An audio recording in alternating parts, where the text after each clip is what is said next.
the phonograph. People's in the place to be. This is dope on plastic. Party people in the place to be. Tich Mataz. SoProfound. How are you? I'm great.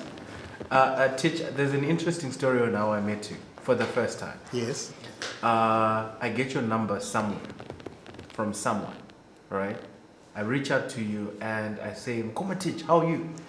And you're like, yeah, I'm good. And I'm like, may I please see you? I just need to ask you a couple of questions and all of that. I'm like, cool, let's do lunch. Here's the truth. Yeah. I was so broke at the time. I know the feeling. It's happened to me so a few times. But this is what you do. Yeah. You say, let's meet at Fishmonger. Yeah. Right? Now that's a damn expensive place. Right. Right? And I show up at Fishmonger and you had actually given me the wrong place to meet. You were actually at Ocean. And this is the other side of town. I see. And I'm using public transport. Oh, you hadn't bought your car then, huh? Yes. Okay. Then I move all across town and I meet you and you're in Ocean Basket all by yourself. You're digging into, I think it's a shrimp or something. Yeah. And you're like, oh, hi. I'm like, hi, how are you doing? And you're almost about to leave and you're giving me the eye, are you going to pay? Interesting story. And this is what you say after I finish asking you questions and all of that. You say, I think you kind of figured it out. Like, the young man is broke. He's sweaty. He probably came from 25 Ks from over here. And you're like, son, I'm going to get it this time. But when you finally make it, you're going to get the bill every other time after that. Thank you. Here we are. And you've actually done that a few times. Debatable, but, I'm not the reason why we're here. You're the reason why we're here. Tich, 1969. Yes. I think that you are the only thing that came out of 1969 that's more interesting than Woodstock. Thank you so much for having me. I have a very interesting story in that I come from the old school, yeah? Yeah. I've been around for a very long time. I'm only 25 years old. I can see that. Yeah, with a bit of VAT. Yeah, no, it's fine. I can see that. You know what I mean? Makes me 12. I'm happy. I was born before independence. Right. Unlike you. Mm-hmm. You guys, we know you passionately as the born free. I hated that term growing up. So the born frees really are a privileged group of people, right, who did not experience the equivalent to apartheid here in Zimbabwe, as in South Africa, who did not experience the hardships of having been born black in a white supremacy governance. It was difficult for us to travel. It was difficult for us to get from one place to another. I was born Fiyo. Highfields. Highfields. The original. The original Highfield. And at the time, there were only 2 African townships. Yes. It was either you're from Highfields or from Mbare, and with time, right. You know, so there was a lot of competition between Highfields and Mbare. What was the social construct of how these black townships were set up? They were set up in that they were places where black people would reside in order for them to access their workplace. So if you were in Highfields, you would then access the Willowville area. Mm-hmm.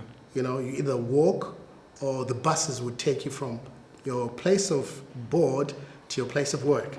Right. And the interesting thing is the people who were in Highfields felt that they had better places in where they would be able to access work as opposed to the people in Mbare. Because the people in Mbare really were, Mbare was designed to allow for access into the city, because that's where the rural terminus was placed. So if you were coming out of Harare, you would automatically arrive in the capital city, but you would disembark in Mbare. Right. And because of that, the Mbare market was then created to allow for those who would then bring certain wares, from rural places into the city dwellings. Right. So the income at that point, vis-a-vis boys who were in Mbare and in Highfields, people felt they earned better. They had better social placement in that they had access to places where employment was better. Right. And with that, there was a natural competitiveness. Fiyo, Right.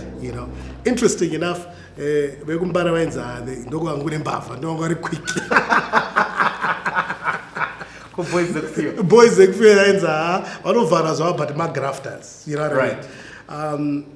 So with that, there came a lot of appreciation of who I am as a Zimbabwean. I remember as a young person, I wanted to improve my dwellings, my setup. I wanted to access places where black people ordinarily would not access.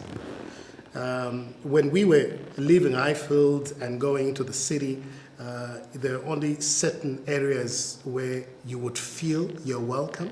There was. Can you dwell a bit on the politics of the city?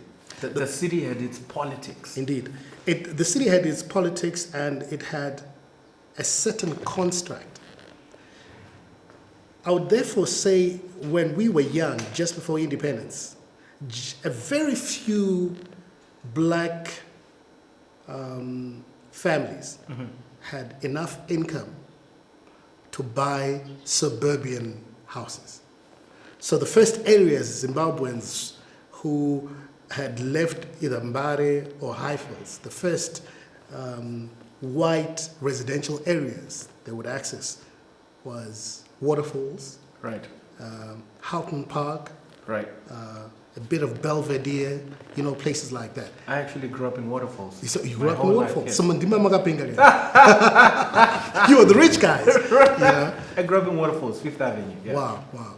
So if you had come out of Highfields and you'd gone into Waterfalls, you made it. And it's just across the road. It was just across the road. But it's a totally different world. It's a totally different world.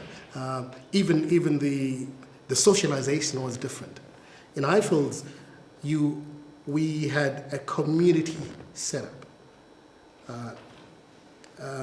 Ryan Rese would assist in domestic disputes, or at times if a child needed school fees, Ryan Rese and Amayo Aitenge Samsika would assist. They would get together as a community and they would assist. You couldn't get that kind of relationship in places like Waterfalls. Because Waterfalls, even the yards were so big. They were so big that you would spend 5 years and not even know who your neighbor was. Of all the years I stayed in Waterfalls, right, in Fifth Avenue, I didn't actually know our neighbors who lived. I did not know who they are or what they did. All I knew was we've got neighbors who stay at the back of. My point exactly. So with that, I really wanted to come out of Highfields because I had begun to create relationships with Makomanawechi, with Masapa. Okay, such like, as yourself.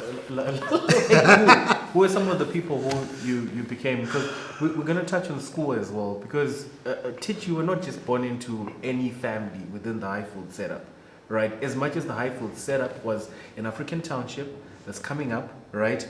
There were also there was also a social hierarchy, if I could call it that. Indeed so. Yeah, what was the social hierarchy of Highfields, and where is your family within that social hierarchy? It's a very important question because I think it's also fundamental in trying to establish who I am and how I became what I am. My full name is Tichafa Augustine Matambanat. Mm-hmm. My father and his brothers set up, at that time, one of the most prolific transportation businesses. Mr. Matambanazzo is just one of these successful businessmen. In the past 10 years, he has built up a fleet of 29 buses, a dozen or so stores. We know that the kind of buses he uses cost well over £5,000 each, and that his current aim in life is to erect a £12,000 garage to service his fleet. In any language, this is success. What part of Rhodesia do you come from? I was born in Denver and I moved to Mandarin. What educational standard did you reach? I only went up to standard 4. How did you make your start in business? I was a bus conductor and bus driver until I was able to board one bus up to standard which I have now. What do you think is the secret of success? To work hard and be intelligent into your business. Do you think all Rhodesians stand an equal chance in business? Yes, provided work hard with good a chance. Would you say that education is important to be a success in business? No, but working hard, that's important. And similarly, in that era, there were other huge names like the Machipisas, the Tawengwas, the Utsil-Gotas. Right. And these people really had started to establish businesses that went beyond just one generation. Right. And it's so heart-drenching to say that most of these empires crumbled after the pioneers had passed on. And I think that's one thing we need to be able to address as Zimbabweans as well as Africans, to be able to establish something that goes beyond your lifetime. If you look, as an example, at the Gates Foundation, Bill Gates, Melinda, and how they have constructed their business such that it speaks to generations beyond themselves. Even as an example, Donald Trump. Donald Trump inherited some form of a business, of an empire from his father. At the time his father went through a lot of financial difficulties, do you know who bailed him out? It was the American government. Because the American government created relationships with people who had an aptitude or an ability or a capacity to create businesses that went beyond just themselves. So your family has a business during this time. Yes. Right? A transportation business, which means that there's a lot of money going around, right? And this is a family business. There are two things. Number one, what was your family positioning at the time, staying in Highfield, at a time where a lot of the black majority is very disenfranchised. A lot of people are working blue-collar jobs, and entrepreneurship is not something that is common at the time. That's number one. But also number two, how these black businesses then intertwine with the struggle. Yeah. Because transportation is usually from the city to the rural areas, where the struggle is very heavy and a lot of things are happening. What is the relationship? I tell you, this is a really important question, and it's very close to my heart. At the time that my father and his brothers were doing business, and the transportation system allowed for the comrades at that time to move from one place to another, from one base to the other. You know, there was an underground system that allowed us to transport the liberation fighters from one end of the country to the other. And the secrecy, you know, the underhandedness, the understanding that we are doing this in order for black people to be set free was something quite fundamental. But the interesting question that you've asked is, that setup, how did that setup affect us as a family? How did it affect business people in the country? One of the things that I always thought that maybe as a people or as a government we should be able to do is we should be able to support those who supported us when we needed them most. Yeah? And speaking to that as well, I think that I've often believed in the Ubuntu culture, how black people, by their very nature, by their very tradition, allow for one to help the other, allow for the left hand to wash the right hand, and vice versa. And I don't see a lot of that happening. I think when we then got out of that system and we adopted, Anglo-Saxophone or those kind of inherited systems or traditions, we lost that made us Africans. And I think if we were able to revisit that and accept the fact that, it takes a village to bring up a child, would be a totally different people. So all these black businesses at the time, who were flourishing, mainly because they were being supported by black people. Yes. After independence happened, and the economy was more open, we don't see a lot of those businesses after independence. What happened to most of those businesses? One of the worst things that happened is the money that used to circulate around those businesses by successful black people or by ordinary customers and clients, it started leaving our environment. People would go, make money from suburbia and come back and spend the money in the ghetto, in Highfields, in Bari. And that money would circulate for maybe 12, 13 times. But with urbanization, we kind of lost that, And still in Africa today, we lose it in that if an African man makes money, what do? They take the money out. And when they take the money out, they then deposit huge amounts of money in systems and banking circles that exclude black people.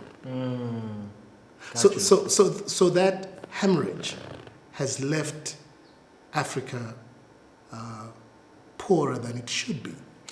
So as a young man, what kind of environment was it growing up in colonial Zimbabwe, then Rhodesia? You're coming up in Highfields. Yeah. What were the images you saw? What was the general vibe? The politics of the day, did it ever get to your ears or not as a young? SoProfound, it was so difficult to dream as young people. I remember one of the things that set me apart from my friends is I always used to question things. Why are we eating chunks and not meat today? Why do I not have a brand new pair of shoes, but my white friend from Mount Pleasant has 7 pairs? Why is it that my father does not own as many houses or as large a property as the one in Waterfalls or as the one in Parktown? And because of that, I then found myself gravitating towards solutions outside of my ecosystem. What were some of those solutions? I began to seek other successful business names. And I think one of the things that helped me grow at the pace in which I did is whenever I had access to Anamkoma Mataz, the man who owns Joiner, one of the most successful black. How did you meet Mkoma Mataz? I met him at a function, and I approached him. Having started emceeing and entertainment and business, I knew of him, I'd read about him, but I never had an opportunity to meet with him. And there was a business function in the city, and after independence. Just after independence. Just after independence. And I approached him and I said, "My name is Tich Mataz." Were you Tich Mataz then? I started creating the brand. And he was really chuffed at this young man who had a lot of questions to ask, and he invited me, and we met a couple of times. And he's a really deep man. One of the things I like about him is the things that you see on the surface, they're not it. Right. Yeah, I mean, the guy is really deep. When you really start to speak with him and understand his vision, his understanding of business, not just in Zimbabwe, but in a lot of places beyond our borders, you realize, I can learn from this man. And really bringing it closer to home, I got into broadcasting because one of the things that I saw. Oh, wait, Tich. You cannot go to broadcasting yet. Yeah, we're still talking about Tich, my growing up in Highfields. Yes, Tich, you have a very lot of firsts. Yeah. Where did you go for primary school? I was the first black student at a very expensive college because my father was able to afford it. And one of the things he saw within me, he saw a hunger to learn, a hunger to do things differently in order to make a difference. And I think he then decided, okay, I can afford it. Let me take this young man into one of the most expensive schools in Zimbabwe at the time. It was called Ruzawi College.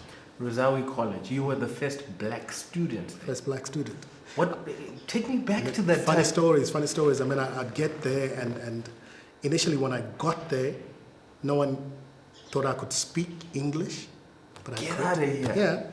And when I started to communicate with them, one of the first things they did is they approached me and they touched my skin, wanting to see what made my pigmentation different from theirs. Right. And I thought that was quite interesting. But how was the Ruzawi experience, though?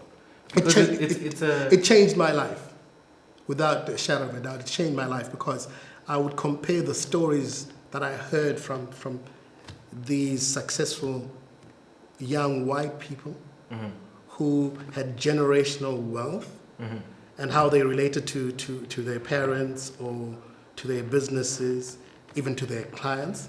And it's things that I then used later on in my life in order for me to establish myself as a brand or as a business. So tell me the war that is happening within you at this point.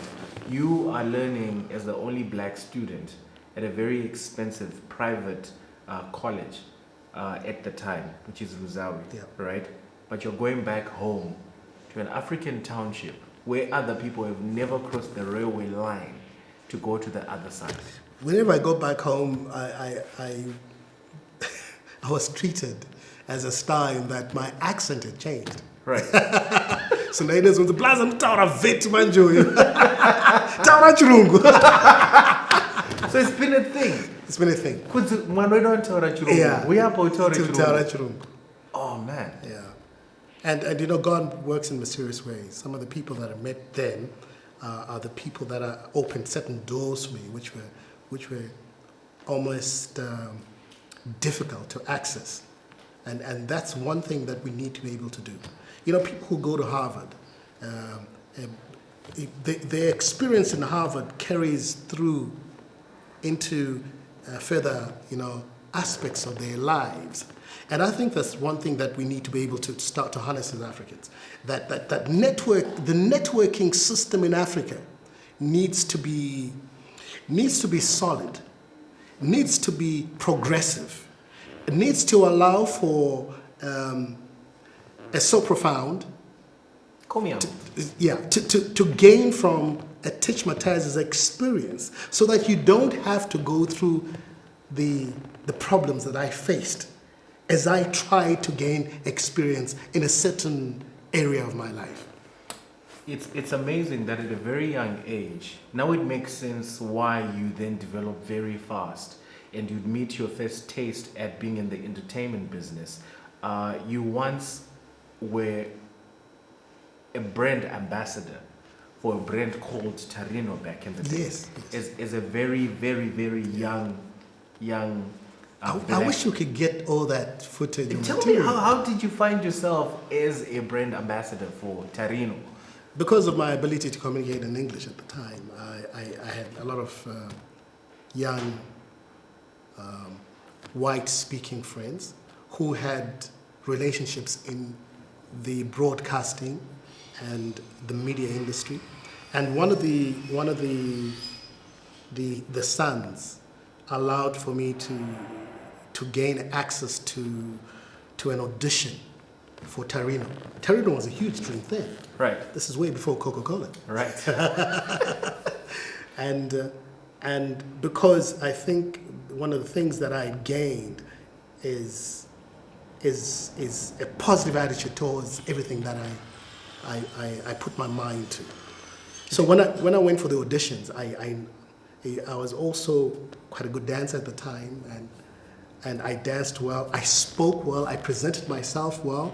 I was not scared of white people as most people were because I had already interacted with them, having gone to a boarding school, a private and expensive boarding school, and I used to sleep and eat and drink with my fellow students. And because of that, I think I got the job. Oh, do you remember how much you were getting paid at the time? It was big money. I think I made at the time maybe 8,000 Zim dollars, and the rate then was possibly 1-to-1. What? Yeah. So who kept the money for you? You know what happens. You know, you've been to those parties where it's a Christmas party and your uncle comes and says, SoProfound, 50, and I'm taking my drinks, and mom says, bring it here, I'll keep it for you. And that's the end of the story.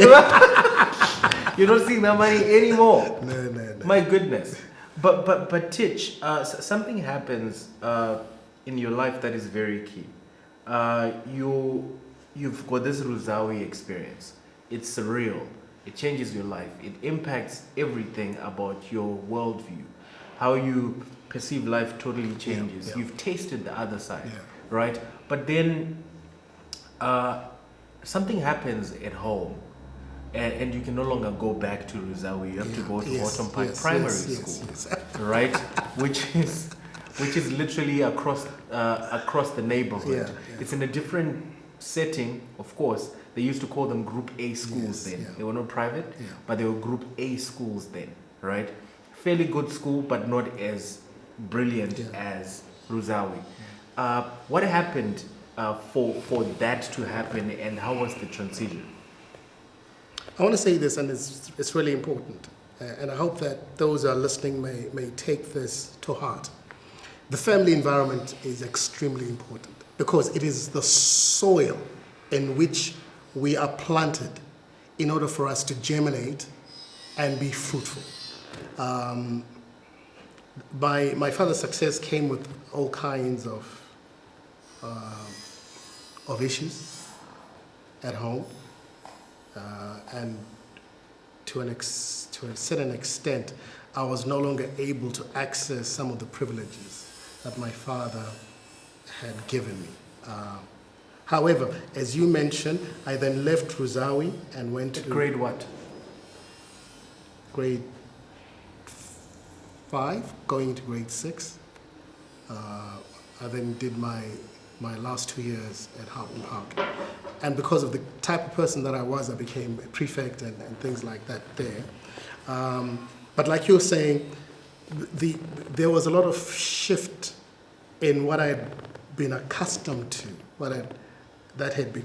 the lifestyle I had so thoroughly enjoyed, and the cutbacks that were starting to happen because the home front had been shaken. One of the things that I learned immediately at that time is some decisions as a young man I had to make on my own. And I remember when I went as a young boy, I got my first job because the income I used to get from my father had ceased. I would... So you used to get a check from dad? Yeah. And then it stopped coming. So I decided, okay, now to sustain the things that I like, that's nice things. I decided I was going to go to work. So during holiday time, I would help out. I started helping out at an uncle's place. Then I also went to, I was an ice cream packer. Right. At the industry? Yes, Lyons made ice cream packer. Willowville. Get out of here. I'm telling you. That was my first job, really. And I started making money. And the reason why I did that is because now I needed to subsidize things that were no longer happening at the house. Like what, Tich? At 11, 12 years? Yeah. 11, 12 years. During the holidays, I'd go. They would laugh at me, but they liked, I think they liked my attitude to life. And the drive. And the drive. Mm-hmm. And I remember I got to this place and I said, I'm looking for work. And they said, why are you looking for work? You're a little boy. I said, no, there's a reason why I'm looking for work. Just give me the job. What do you have? She goes, can you pack ice cream? I said, yeah. And I got the job. what was the situation in the industries at the time? Well, industries were actually a very interesting place, and something Because it that was just after independence. yes, this is just after independence, and I remember vanhu vaenda kuno foroma kutsvaga basa. You wake up really early in the morning and go and congregate at a certain place, and the various companies would then come to that rendezvous in order for them to access, day-to-day laborers. And I remember I went there 2-3 times at like 5 a.m. and people look at me and say, "This young man, but I knew what I wanted." This is before high school. This is before high school. So grade 7 happens, right? The bug is already bit. You're earning a bit of money. You know where to go. You know what to do. Then you transition. You get to high school, right? You go to Lord Malvin. Yes. Right. But pause before we go to Lord Malvin a bit. When you were still in at Ruzawi, what kind of school did you imagine you were going to go to for high school? My aim was actually to go overseas. We've had friends overseas for friends and family. We had had friends and family for a very long time. And one of the things I want to mention while you're talking about me as a young man, when I started earning money as a young man, I would put money aside because I wanted to visit the UK. I probably visited the UK alone at like 15, 16. What? Yeah. At the time, Zimbabwe was still in the Commonwealth. Yes. Right. All you needed at the time for you to get Was an air ticket. Was an air ticket. Yeah. Right. Yeah. And you'd get there. You'd probably get a visa processed. Yes. At the airport. Yeah. Right. But it was very easy to go to the UK. Yeah. But the ticket was so expensive. It was damn expensive. Right. I started a little business with a friend of mine called Alex. We used to do ties. Was this Alex G? Alex G, Alex who Go. also became a band member. Right. And we had an No, outfit. we're gonna get to that. We're gonna get to that. Hold up now. Hold up. Come back. So Alex G and I, as young people, we were teenagers. We went to Barbers, which was your high-end clothing store.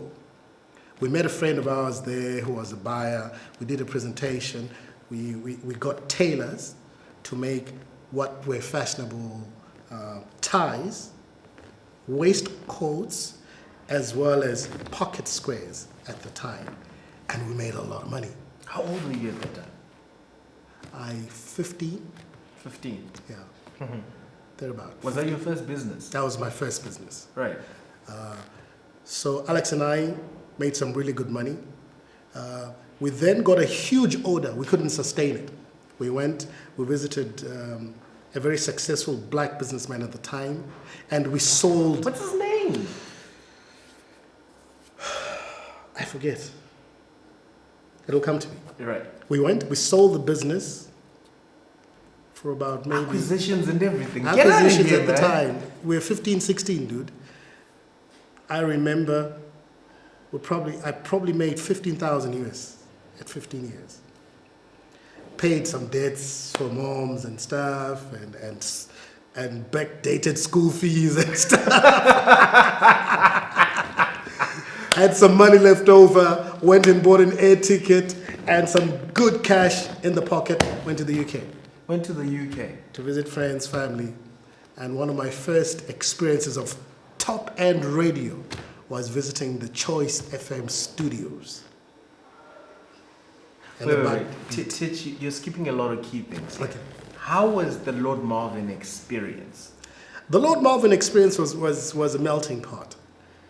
We had, as you were saying, it was a Group A school. There was an amazing headmaster called Dry. May God bless him wherever he is. May his soul rest in peace. And I know that a lot of old Malvanians are probably watching this and thinking, "Yay, that's our guy." Lord Malvin had a lot of access to sporting facilities, to different environments which we couldn't find in the Group E schools. And also the friendships that we made.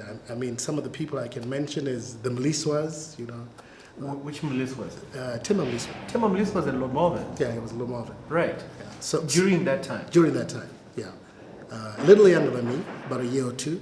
But the Mliswa family, all of them went to Lord Marvin School. So I became a family friend.